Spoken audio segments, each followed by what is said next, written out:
Welcome back, everybody, to the Blue and Gold podcast. JD Kameen, class of 15, here with my co-host that needs no introduction, Geoffrey Whiteside, once described as the quintessential Navy football player. It's a true pleasure of ours today. So we film these on Fridays, and it's 1 hour where we get to really just choose someone that we want to learn from, personalities that we enjoy, people we find interesting. And today's guest, I was going to say also needs no introduction, but definitely warrants an introduction. He's been remarkably committed to the veteran financial freedom space. He's made himself available to countless Naval Academy grads in the off hours. A true testament to him, both as a family man, former Marine, and a business owner. And it's super impressive to see what he's built.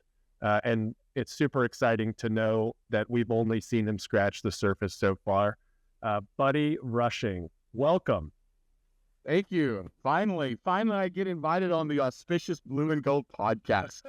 Let's go on tickets. It's on a ticket. So Geoffrey was like, "Hey, you want to come on the podcast?" And I'm like, "Heck yeah, I do." So anyway, honored to be here, guys. Small but mighty listener group. I mean, you know the goats, small herds, but boy, they can eat a lot of grass. Well, cool, buddy. Can you set the stage? So where are you in this world? I know you travel a lot. I always see that you're in a different state. Where are you? What's going on? And can you, for people that have no idea who you are, could you just sort of provide a little bit of context about your journey, all of that? Yeah. I don't know if this is audio or visual, but if it's visual, you can probably see that I have a steering wheel that's in the picture here. And the reason is because I'm in my car. And I'm in my car because we're parked at an RV campground because I had to leave my house last week because somebody offered me $17,000 a month to rent it. And so we, I was like, yes. And so, oh my God. So there's, so here's the cool part about that. That sounds really ridiculous and dumb, but the cool part is I used my VA loan to buy this house, borrowed money from a friend to renovate it, and then did a VA cash out refinance. And so I have no money invested in this house. And at oh my God, a place called Carlsbad, California, which is just south of Camp Pendleton.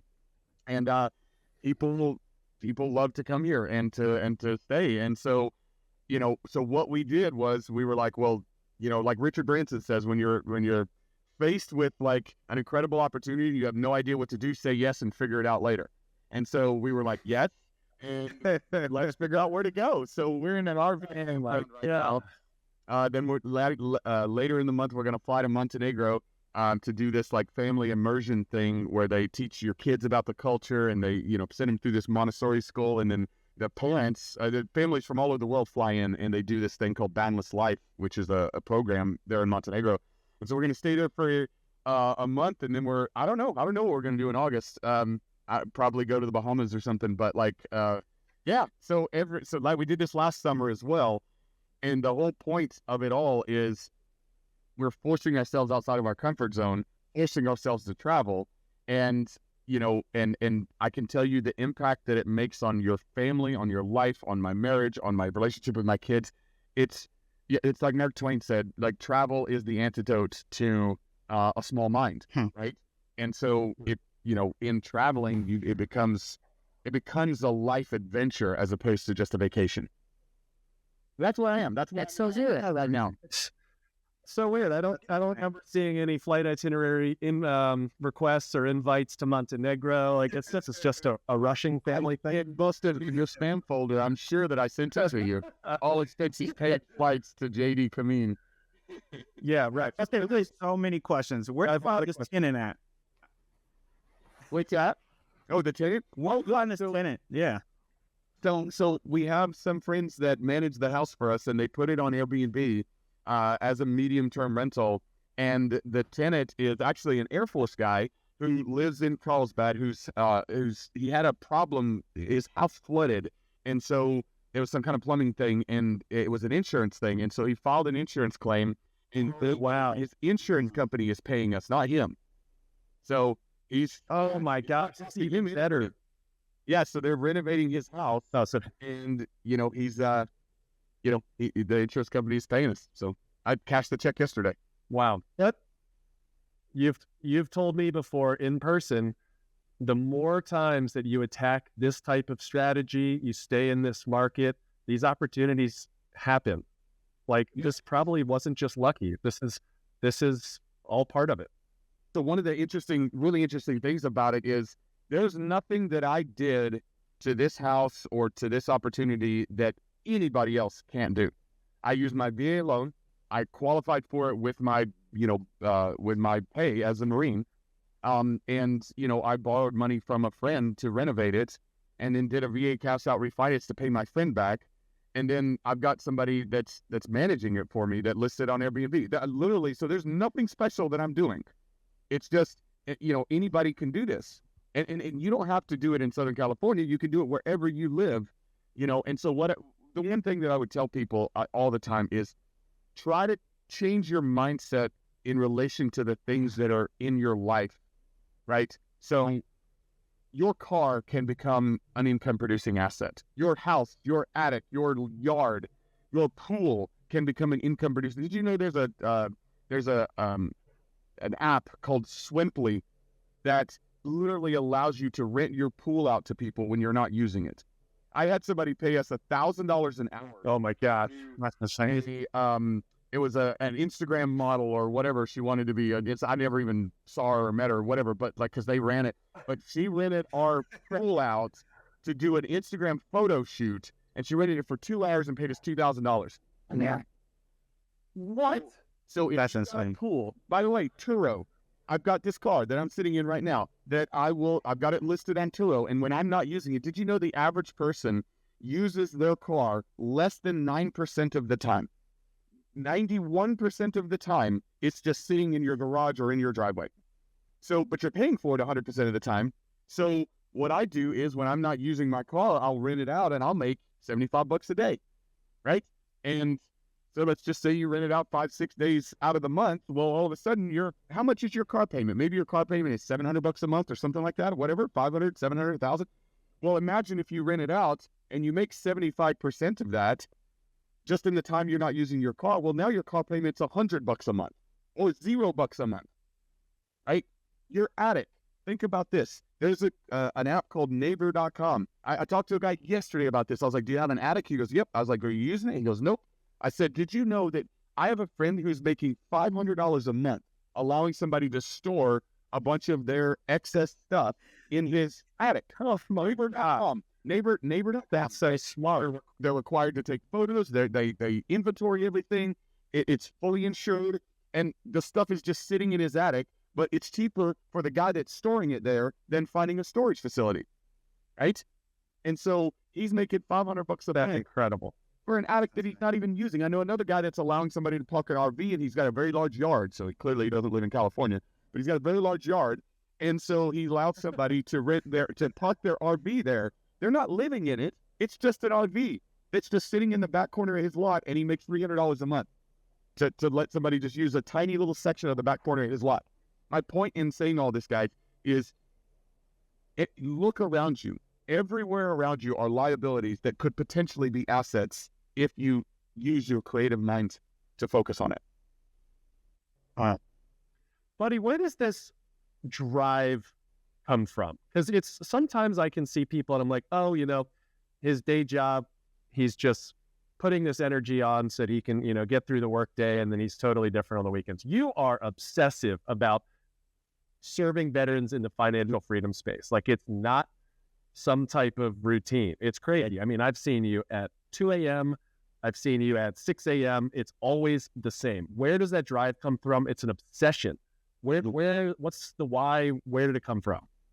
It evolved. You always tend to think, or at least like, I don't know, in movies or whatever, it's like, I was born with this, and that's absolutely not the case for me.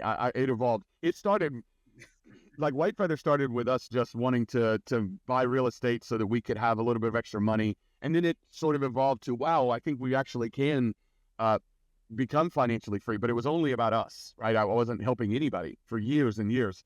And then eventually we got to a point where we started having a lot of success. And just because I was excited about what we were doing, I was blabbing about it when I was in Afghanistan or on the MEU or at the MEF or whatever.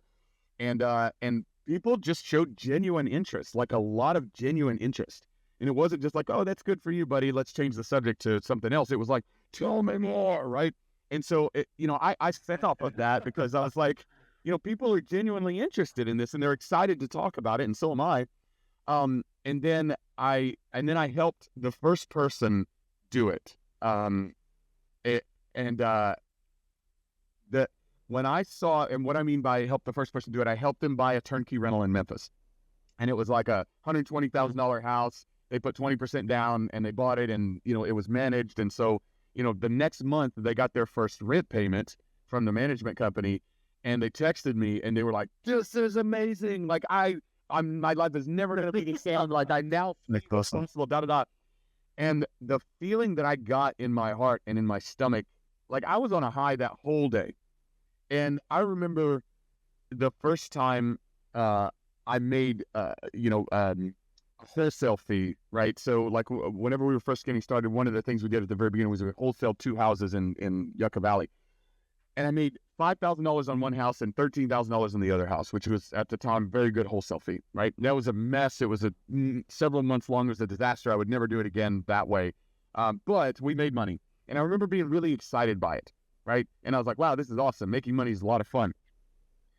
But what I discovered over time is that making money itself, it has an upper limit to where it then stops having almost any impact on you at all. And I remember there was never more of okay, so good. So you guys know what I'm talking about, right? The first time you make $1,000 or whatever, like when you're midshipman and you're making $200 a month, it's like, when you become an officer and all of a sudden your first paycheck is like 800, you're like, I'm the richest person that's ever lived.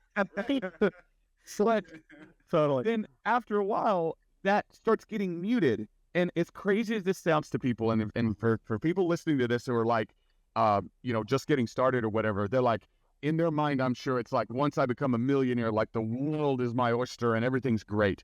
And I can tell you the first time, I remember the night where I did the numbers and we did a calculation, and I realized that my wife and I realized that we were millionaires. I remember that first night, and I remember the spreadsheet looking at it, and I felt almost nothing. Like, honestly, I felt almost nothing. And it was like another day at the office. That's not a big deal. And I remember like as you continue on, and like the time that I realized that I was a multi-millionaire, right? So $2 million of net worth, nothing. And it's not that you're not happy and proud. It's that money in and of itself does not provide value to your life. It's what you do with it that matters. And here's the answer to your question of why I do this, even though now I don't have to. I don't financially, I don't have to help veterans. I don't have to, all that. The reason I do it, and the reason I'm so excited and obsessed about it, is because the feeling that I got when that guy realized his life would never be the same, and that it was so much better now, and that I had a small part to play in that feeling was way better than any amount of money that I've ever made. And so I realized something that, it's not it's profound, but it's not new to me. Tony Robbins says it, Zig Ziglar says it, Socrates said it, Jesus said it, Gandhi said it, everybody throughout history has said it. Help people and you'll help yourself, right? Like, if you want something, right, help enough people get what they want and you'll get what you want, right? The real power, how we're hardwired as people, is when we provide value to other humans, when we help other people, it feels amazing, right? And so what I do this for now is impact, right? And what the whole mission of White Feather is to help our members build financial freedom so that they can have that life of freedom that they fought for, right? And it's become this mission that now is far greater than what we are right now. There's 16.5 million veterans in America, not to mention police officers, firefighters, first responders. Every single one of these people, there's about 30 million of these people in general. Every single one of these people volunteer to serve and to potentially sacrifice their time, their body, their health, their life in order to protect us from criminals, in order to protect us from natural disasters and fires and from foreign threats. that another way of saying this is you have these group of people that volunteer to serve and sacrifice to preserve this American dream of freedom, but how many of them actually get a chance to live it themselves? When you think of a police officer, do you think financially free? When you think of a firefighter, a veteran, do you think financially free? No. No, you think somebody who's working their ass off to try to afford rent. So what happens, though, if we will help all of these people build financial freedom so they can do whatever they want with their day? What do you think they're going to do with their day and with their life? They're going to continue to serve because that's the kind of people they are. Yeah. And doesn't that make what does that do to our nation? If we have 30 million people that are financially free and serving because they want to serve, what does that do to our nation? In my opinion, the greatest nation that's ever existed, right? That's the mission of White Feather. And that's way bigger than me. And it's way bigger than anything I can do by myself or anything like that. And so, I was just saying this to somebody yesterday. I don't compete in business. They were like, who are your competitors? And I'm like, I don't compete in business. I cooperate. The mission is too big for me or for any of us, right? We have to do it together collaboratively. So anyway, having a big ass mission and a future that's brighter than your past is a great way to stay motivated. Please excuse me looking down. I'm literally taking notes because there's these little tidbits that get thrown in there. I don't want to forget this. Yeah. But yeah, I mean, Jonathan, you can sense it too, right? I'm pretty laid back guy. I can't even really manufacture excitement to Buddy's level. It's like even in a podcast, it's like Brady, you and I got the lucky, we actually got a couple minutes alone with Buddy at the Blue and Gold Summit. And it's like being around some sort of tiger. It's like, yeah, it's like it's like an aura. So how do you get time? I merely permanently. All right, we have a lot more in common than I thought. Buddy, I got a quick question. But going back in time, okay, you graduated academy. Did you always crush it in real estate, or did you start off pretty rough? Or tell that story. Oh my God. Yeah. So no, so I graduated. It was I seem to, I'm pretty sure that I remember it was the last real year at the Naval Academy, 2004, and I went into real estate, and my first investment, I knew absolutely nothing. I didn't have any training or anything. Here's what I did have. I had this idea that if I bought an old house and I renovated it and then I sold it, I would make a lot of money. And I was all about making a lot of money. And so I went into 29 Palms, California, which is a Marine base that's there.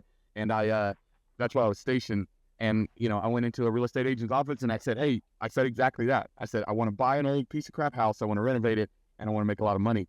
And I said, is this a good time to do that? Is the market right to do that? And he goes, it's June 2007, my man. It is a great time to flip houses. And so I was like, Roger that, right? And so I bought a house in June, July of 2007 for $150,000. Oh my gosh. Wow. Put every dollar that I had into that house. I had saved that money. Timing amazing. Yeah. Oh, timing is just amazing. Here's the funny part. If you had looked at any news station, any newspaper, any online, anything, the land was falling. But I didn't. I had no idea what a market even was.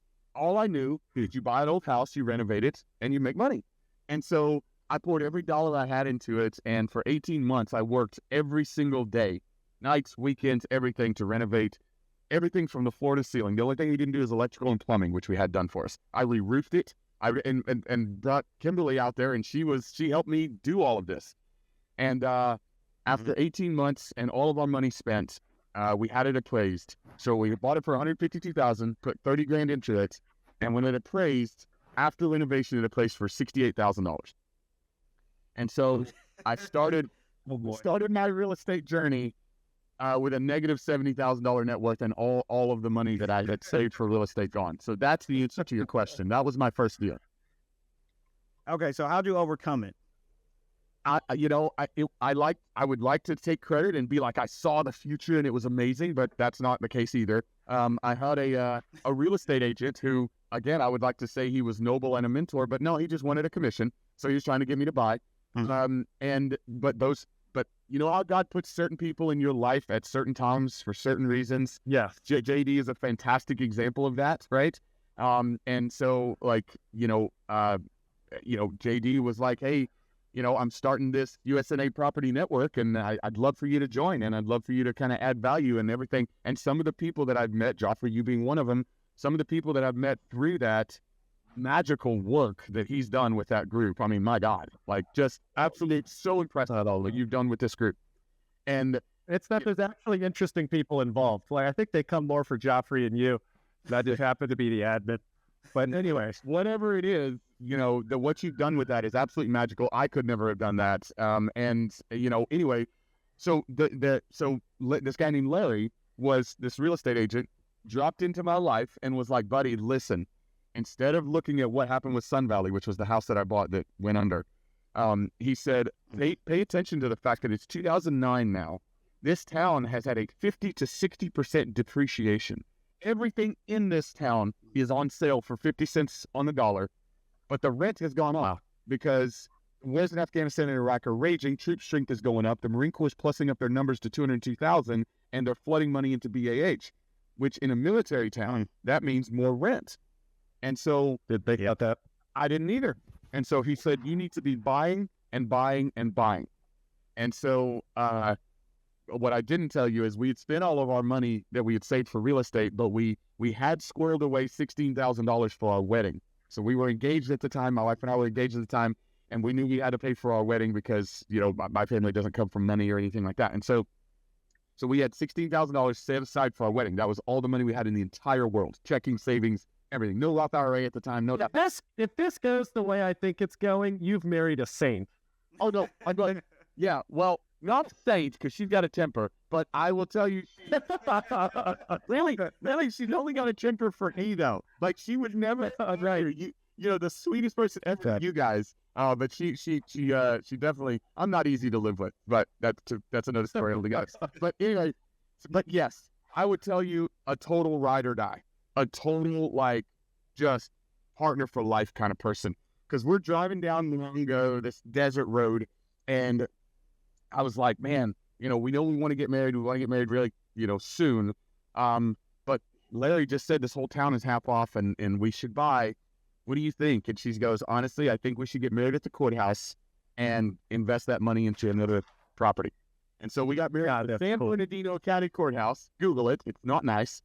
And we put $16,000 down on this house that 3-bedroom, 2-bath, 1,500 square feet had been built the year prior, was less than a year old, and the developer went bankrupt. And so it got foreclosed on. So we bought it foreclosure, and we bought it for $69,000. Our mortgage was $385 a month, and we rented it out the next weekend for $975. Oh my gosh! No way! Yeah. So that house cash flowed obviously like crazy. We ended up, this is even better. We ended up selling it years later, and 1031 exchanged that money into 2 properties in Memphis that then rode the wave of appreciation. We refinanced money out of those houses, and I took $30,000 and took her on a 4-day trip to the Bahamas. We stayed at the Ocean Club in it's like a presidential suite, and we had this like magical Bahama vacation. Using is that the White Feather property? Is that the property you call White? Is that the White Feather one? So the property that one of the properties we bought with the 1031 exchange is on it's on Isherwood Avenue in Memphis. And this, I don't know if you can see this, but this is a little tag that says "Liberate Dreams, Achieve Freedom," and on the back is a latitude, longitude, and the latitude, longitude of this is Isherwood. So it's the that's all. I know we're still on it. Oh, you do. Mm-hmm. So it's continued to appreciate. No, it hasn't slowed down. That just is like boom, cash flowing like crazy. I think it's rented for like $1,800 a month, and my mortgage is like $800 a month. And it's got like $150,000 of equity, and yeah. So the point of that story though is her being willing to invest that is what really took us from that horrible first investment to launching what now is 4-7-figure business. That's awesome, and I can't wait to really awesome. I can't wait to dive into I can't wait to dive into White Feather. But from the trough of the deal going poorly, the first one, where you were just like in your stomach, you're like, I can't believe this is going on, to the high of a deal that's been successful. How long was that? What's the difference in time? Was it a year? Was it 6 months? So we bought the second property in 2008, right? So it was so bought 2007, maybe 2009. We bought the first one in 2007. Market crashed, all of that craziness. We had it appraised early 2009, and it was 68,000, just like nothing, right? We lost all of our stuff, and then I think it was about 2 months later we bought the second house. And it was honestly, it was did you rent out that first property, or were you staying in it? Obviously, you probably still own the property. You still own it. Okay, got you. So you kind of, you purchased during like one of the worst times to like ever buy a house, yes. But you end up winning because you held on to it and rented it out. You didn't realize that loss. So that is a massive point that I want to double down on. So we bought that house and we lived in it and we couldn't sell it, right? Because it was so underwater. And so, we had to hold on to it. We had to rent it out. We still own it. It's 72285 Sun Valley Drive in 29 Palms, California. And if you look that up on Zillow, you'll see it's worth like probably $275,000 now. And we owe like $100,000 on it. Yeah. And it's rented for $1,750 a month. And our mortgage is $600 a month. So here, What the hell? here's the point. Even though I made a horrible mistake, that was a terrible idea. It was a terrible mistake, a big waste of money. It's now a certified home run because of one factor and one factor only: time. Mm-hmm. And another way of saying that, I heard somebody say this once that I thought was clever. They said, don't wait to buy rental real estate. Buy real estate and wait, right? Just time. Especially with rental real estate, because this is an important thing for people to understand. And when this clicks in to your mind, you can't sleep at night, right? And JD is going to remember this because I said this in the accelerator, and JD is an accelerator graduate. I don't know if you actually watched all the videos, but nevertheless, I did. I did. JD is an honorary accelerator graduate. Anyway, he You now know what the professor spelled at the Naval Academy too. exactly. JD on Saturday morning, like, clearly had no clue what that call is going to be about. He was super excited. Anyway, I'm always here. That's like a golden retriever. Here's the important thing that people need to understand. Rental real estate specifically, you win in so many different ways when it comes to rental real estate, and you do not need to find home runs to build financial freedom. I call it the Moneyball theory. Remember the Moneyball, that Brad Pitt movie about the Oakland A's? What was the big thing that he was looking for? People that got on base. Just get on base. Yep. I don't need you to hit home runs. I need you to get on base. Same thing with rental real estate. If you can find base hits, which are much easier to find than home runs, and they're less risky than home runs. Base hit plus time equals home run. Why? Because say you buy a single family rental and it gives you a 5% cash on cash return. And then you wait. 3 years later, the rent is likely higher. The home value is actually higher because of appreciation. The amount you owe is lower because of principal pay down, and it's speeding up with every single year. And you get tax benefits. So all of that together, the base hit plus time equals home run. So I don't remember. It's like 16 or 20, 16, 18, something like that, single family rentals. And every single one of them that I bought, I did not buy a single one of them as a home run. Every single one of them was a base hit. Nothing sexy. $200 a month of cash flow. Nothing. Right? Every single one of them now, including Sun Valley, is a certified home run because of time. So that's the one thing I want people to take away. If they just don't take anything else away from this, buy rental real estate and wait, and you'll get there. That is so cool. I think I've made the determination that this has to be a minimum of 3 episodes because I want to hear more about all. I feel like we could deep dive into each one of these things, and I don't want to miss any tidbit. I have like I called Buddy, man, it must have been 18 months ago now, or maybe even 2 years, about my own properties. And I was like, sometimes it's helpful just to have like an expert third party look at your life from a different perspective. Because even if you're like an industry expert in something, it's really tough to pull apart your own biases towards like how you are. Because like a lot of people grew up like, you know, I'm not making enough money, or, you know, my W-2 is not strong enough, or I don't have enough equity. And then if a third party looks at it, they have none of those emotions attached to what you're feeling. And they can help you just like wade through it. And Buddy was like, oh, expand your HELOC. You'll close in 45 days. Do it this way. Rate lock here. It was just super, super helpful and led to a long-term lease that, you know, has been really powerful for our hits. But surrounding yourself, hopefully people know about that deal, because that deal is like one. That is a certified home run. You did not base hit on that deal. You knocked it out of the park. That's a White Feather supreme one. You see, but the cool thing about the White Feather community is there's 50 people or 20 people in a group that don't have emotions attached to your life and your finances, and they can give you advice, and they're bringing in all these other industry experiences, and it's cool because they're always accessible. And Buddy's done a great job of just like aggregating all of these different opinions. I think like in my class, there was like a veterinarian, there was a, you know, a JAG, there was a pilot. And then it's like, how many different life experiences have those people had that I can lean on? Because that's how you build a powerful network. You will just get crushed if you try to do this on your own. And it's not fun. It's just not fun if you go about it alone.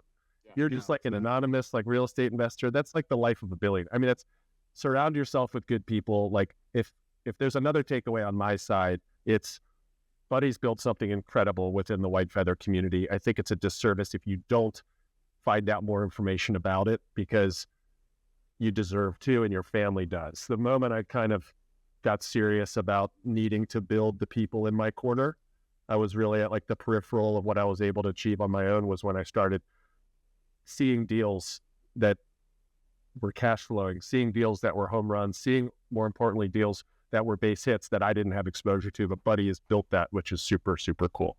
Yeah, that is super cool. Especially the base hit concept. You know, I work with a few people that, you know, you taught Buddy personally, and that's what they were all about, the base hits. And one thing that just stood out to me is the home runs are dangerous. Like if somebody's promising you like, I don't know, 80%, you know, cash on cash return, then that's kind of like what you want to stay away from. You want to stay like within, you know, the 5 to 12% reasonable, safe investments, because at the end of the day, either, you know, it could be a business too, right? I've invested in businesses that actually do make like, you know, 30 to 50% returns, but that comes with a huge headache at the end of the day. So I think that's super cool that, you know, White Feather really preaches, you know, that home run or that base hit mentality, but eventually it will come into a home run. So that's completely awesome. Buddy, what's 3 pieces of advice you would give just a midshipman or younger JO looking to start out in real estate? Yeah, it's funny you mentioned 3, because that's you know, I think there's sort of kind of well documented magical power of 3 in nature and as humans and things like that. And I do agree that there are 3 things that you need to ultimately build financial freedom. Whether you're, you know, and I love the fact that you guys focus on helping midshipmen with their mindset and with, you know, get started and everything like that. Actually, one of the guys that is in the upcoming accelerator, like he actually just got approved to have a seat in the upcoming accelerator. His name's Colin Campbell. He was a midshipman. Oh, Colin's great. Colin's awesome, right? And that's awesome. I'm so glad he got accepted. Yeah, his dad's awesome. He's awesome. So, you know, he's heading down to his school, but he by the way, I don't know if this is public news yet, but he also just asked his girlfriend to marry him, and she said yes, like 2 days ago. So, I gotta text him. That's great. Text him. So anyway, my point is, just imagine, you made the point at the beginning of this thing that the number one thing you hear all the time is, man, I wish I'd started sooner. Now imagine you're 21 years old. You just graduated the Naval Academy. You went from making $700 a month to making, what, $5,000 or whatever they make as, ensigns. And, you have no overhead. So you're at the perfect crossroads to build true financial freedom. Colin, if he takes the action that's necessary, will be a millionaire before he turns 30. He'll be a 29 millionaire, right? As an active duty Navy guy. Right? Imagine if everybody in the Navy and in the Marine Corps and all of the services, imagine if everybody was able to become financially free while they're on active duty. You would not have anybody that's hanging around for the paycheck anymore. You would have people that are genuinely excited to do the job, and so on and so on. Anyway, my point in saying all that is I love the fact that you guys are focusing on helping these guys and girls, at such a young age, get the right mindset and use their VA loan and everything. And I love, Geoffrey, what you're doing as well, and JD. But the thing I would say, 3 things. You need to have, and these are really, in my opinion, the only 3 things that you need. You need to have knowledge, right? You need to understand what's out there. If you don't know what a bird deal is, then how can you execute a bird deal? So you got to learn, right? If you don't know what sub 2 is, one of the greatest opportunities in history right now to acquire properties with 0 down and get low interest rates. But if you don't know what a sub 2 deal is, then, it's not. When I got my first car at the Naval Academy, and I bought a car at the Toyota there on West Street, and I got a 17% interest loan. The reason that I didn't know that was bad was because no one had ever taught me that was bad. It was I was at the same time getting an aerospace engineering degree. It wasn't that I was stupid, right? It was that I didn't know, right? And so it's so well said. It's so well said because it's so true. We have the Naval Academy produces some of, and I'm tooting it hard because there's definitely some people that got through, but a very, very high amount of smart people are graduates, but ill-equipped with some of the fundamental knowledge that 3 of us didn't get. So Buddy's done a great job of coming to the summits and educating midshipmen. Anyway. That's right. No, you're absolutely right. You're absolutely right. And so the knowledge is such a massive piece of it because it's not about being smart. Some of the dumbest people that I know are independently wealthy. And they'll tell you, I'm some of the dumbest person right? And so it's not about being smart. It's about the knowledge, right? And then the second part is you have to surround yourself with people that are on the same path as you that you can trust. And another way of saying that is a network, right? Having a network. I can tell you, like you mentioned it before, the best deals that I've done in the past 4 years, the biggest deals I've ever done, the most money I've ever made on deals, all came from people that are in the network. They didn't come from people outside of the network. And the reason that these deals were able to be executed is because we trust each other, because we do what we say we're going to do. And, in White Feather, and this is one thing that's, people ask me all the time, how come there's so much? Okay, why are you guys? We're only about 500 active investors in White Feather, so very small group in the scheme of things. But we've purchased well over $1.3 billion of residential real estate in the last 7 years. Right? So do the math. Do the math. That's great. And by the way, nobody comes. Only one person. He's a Naval Academy grad. Came into White Feather with $100 million net worth. Everybody else is a millionaire person. Oh, yeah. But everybody else is a naval person. No, it wasn't you. And I work with him because he's a wonderful guy. He's really, really nice, super humble, and we've done great things together. But everybody else is a normal person, not a millionaire, just a normal person with a normal job. And yet all these normal people have been able to buy over $1 billion of real estate. Why? Because the velocity of trust inside White Feather is lightning fast. And so people ask me all the time, how is that possible? I've never seen a network that is so close, that has so much trust. And I say, well, one, we select people to be a part of this group that in general are people that of integrity. So like you guys, you got selected to the Naval Academy. So you've already been vetted. Then you got through the Naval Academy. So you were vetted for 4 years straight. Then you went into the service and you gave honorable service to the Marine Corps and to the Navy and so on. So you're vetted again. Now imagine you're vetted you got 7th time, 8th time, whatever, to come into White Feather. You're going to do the right thing, mostly because that's the person that you are. And the second part of it is it's a wolf pack. You'll get publicly executed if you fuck somebody over and don't fix it, right? And we're very, very adamant about that. And think about this. I am held to the highest standard of anybody. How quickly do you think Whitefeather crumbles as an organization if I screw somebody over and don't make it right? Overnight. Overnight.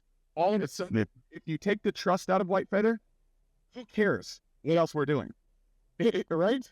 And so I ruthlessly enforce the integrity and the trust piece. So anyway, back to the point of the second one, find a network like that you could trust, right? And I do business with JD, I do business with Geoffrey, I do business with, a lot of the guys that you guys, and in fact, you guys have a great network as well, right? And we're all kind of part of the same sort of tribe, but find yourself, so get the knowledge, find yourself a network that you can trust that has all of those resources and on the same path. And then the third part is you have to take action. So the three things for anybody out there to build financial freedom: get your knowledge, join a network you can trust, but you got to take action, right? Those first two don't matter at all if you don't take action. Was so awesome. That's such great advice. If I could have heard that as a midshipman, it would have just changed so much in my life. That's why I'm so excited about next year's summit. It's just like seeing the energy in their eyes that they're being exposed to something that's so different from their normal curriculum is just like fascinating to watch. Like when you were speaking in front of everyone, I was like watching the mids, and I found that like so interesting to see, because it's just like ringing. Once the bell is rung, you can't unring it. I mean, it's super, super cool. Again, I think we have to turn this into multiple episodes, because I literally could talk for like 2 more hours to Buddy. He's a very he's been gracious with his time today. Buddy, what's the best way, before we get the next episode scheduled, what's the best way people can find you, contact you, and take action? Like the easiest way to sign up for an information call about Whitefeather or get in touch with your staff. Yes. I actually, Whitefeather is a very close-knit, sort of intimate group. And so like everybody, I know everybody in the group. And so this isn't like a massive thing where, like, here's the thing. The mission of Whitefeather is to help people build financial freedom. That does not happen overnight. It happens through a relationship and years of work and together. So it is really a family. So with that in mind, if somebody is serious, I mean, people listening to this podcast are almost certainly going to be Service Academy grads, people that are our tribe. And so just find me on Facebook. I'm on Facebook and Instagram. You can just Google Buddy, or you can just go on there and type in Buddy Rushing, and I should be the first one that pops up. And so they can just send me a message, or honestly, you can Google Buddy Rushing Whitefeather or Buddy Rushing, real estate, and you'll get a bunch of podcasts, things like that pop up. So it should be pretty easy to find. But probably Facebook, is just send me a message. I had somebody literally yesterday, a 2014 grad who is an F-35 pilot, and I think he's a part of USNA property. He may not be, but anyway, he reached out to me. I don't know this guy, right? And he sent me a message on Facebook, and he goes, "Hey man, I've been kind of watching what you're doing for a while, and I think it's awesome, and it's time for me to get on board and like change my family's legacy. So I'd love to do some." I got on a call with him that day. Why? Because this is my passion, right? I love it. I absolutely love that. So people change their lives. And so I know it may sound odd that, that I'm available on Facebook, but I prioritize it. I love that. No, it's true. I'm the same way. It's like Geoffrey and I have talked about, of course, it's important to maintain like a CRM or some sort of database where you can interact with people's emails. But like the best way is just like kind of old school. It's just like, I want to get to know you. I want to talk to you. Hit me up, personally. Buddy, thank you so much. I know you have 17,000 reasons not to be here today. It happens to be someone in your house. So thank you so much. Let's get number 2 scheduled for the books. And we think the world of you, and enjoy your trip to Montenegro if we don't talk to you before then. Awesome. Thanks, guys. Appreciate it. See you guys. See you.